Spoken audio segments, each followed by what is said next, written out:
LNC Desa kita dengan NIM 2214201051. Saya mahasiswa aktif dari Universitas Pemuda Indonesia Manado, kelas A2 semester 2 Fakultas Keperawatan Program Studi Ilmu Keperawatan. Video ini saya buat dengan tujuan untuk memenuhi tugas ujian tengah semester dengan mata kuliah Keterampilan Dasar Keperawatan dengan dosen pengampu NC Nurse Tirsa Olivia Mumi, SKAP MKAS. Oke, di video presentasi kali ini saya akan membahas materi tentang pengukuran TTV atau tanda-tanda vital. Saya akan masuk dalam materi. Tanda-tanda vital atau TTV merupakan cara yang tepat dan efisien untuk memantau kondisi klien atau mengidentifikasi masalah, mengevaluasi respon klien terhadap intervensi, teknik dasar inspeksi, palpasi, dan auskultasi. Digunakan untuk menentukan tanda vital. Keterampilan ini sederhana tetapi tidak boleh diabaikan. Pengukuran tanda vital dan pengukuran fisiologis lain merupakan dasar bagi penyelesaian masalah klinis. Pengkajian tanda vital memungkinkan perawat untuk mengidentifikasi diagnosa keperawatan, mengimplementasikan rencana intervensi, dan mengevaluasi keberhasilan bila tanda vital dikembalikan pada nilai yang dapat diterima. Pokok pembahasan dalam TTV atau tanda-tanda vital yaitu yang pertama suhu tubuh, yang kedua nadi, yang ketiga pernafasan, dan yang keempat tekanan darah. Pertama suhu. Suhu tubuh adalah perbedaan antara jumlah panas yang diproduksi oleh proses tubuh dan jumlah panas yang hilang ke lingkungan keluar.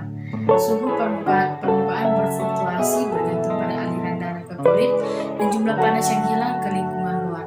Karena fluktuasi suhu permukaan ini, suhu yang dapat diterima berkisar dari 36 derajat Celcius sampai 38 derajat Celcius. Suhu normal rata-rata bervariasi bergantung lokasi pengukuran. Keseimbangan suhu tubuh diregulasi oleh mekanisme fisiologis dan perilaku. Agar suhu tubuh tetap konstan dan berada pada batasan normal, hubungan antara produksi panas dan pengeluaran panas harus dipertahankan. Nadi adalah aliran darah yang menonjol dan dapat diraba di berbagai tempat di tubuh. Nadi merupakan indikator status sirkulasi. Penyebab nadi yang menjadi lamban, cepat, dan tidak reguler secara normal dapat mengubah curah jantung. Perawat mengkaji kemampuan jantung untuk memenuhi kebutuhan jaringan tubuh terhadap nutrien dengan cara memalpasi nadi perifer atau dengan menggunakan stetoskop untuk mendengar bunyi jantung atau frekuensi apikal. Ada berbagai macam-macam nadi yang dapat diraba, yaitu yang pertama, nadi radialis, terletak di antara radius distal dan tendon flexor carpi radialis, mudah diakses.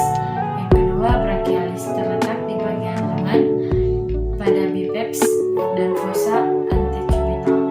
Yang ketiga, karotis, terletak di bagian dalam leher dan mengantarkan darah ke otak.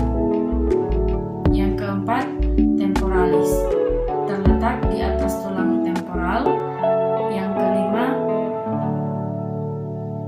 femoralis, yang terletak pada titik tengah ligamen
dengan menggunakan auskultasi dan palpasi.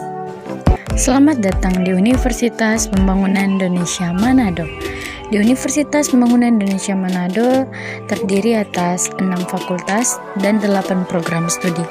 Di antaranya Fakultas Teknik, Fakultas Hukum, Fakultas Fisik, Fakultas Sastra, Fakultas Pertanian, dan yang paling utama dan yang paling favorit di Universitas Pembangunan Indonesia Manado adalah Fakultas Keperawatan. Bagi teman-teman, bagi kakak-kakak, bagi adik-adik yang masih bingung mau masuk universitas mana dan masih ragu-ragu untuk pilih universitas mana, marilah bergabung bersama kami di keluarga besar Universitas Pembangunan Indonesia Manado. Jangan takut, jangan ragu karena Universitas Pembangunan Indonesia Manado sudah terakreditasi B. Mari juga bergabung dengan torang, apalagi yang teman-teman semua yang ingin menjadi perawat. Bergabung bersama kami di keluarga besar FAKEP Universitas Pembangunan Indonesia Manado. Jangan lupa join ya guys.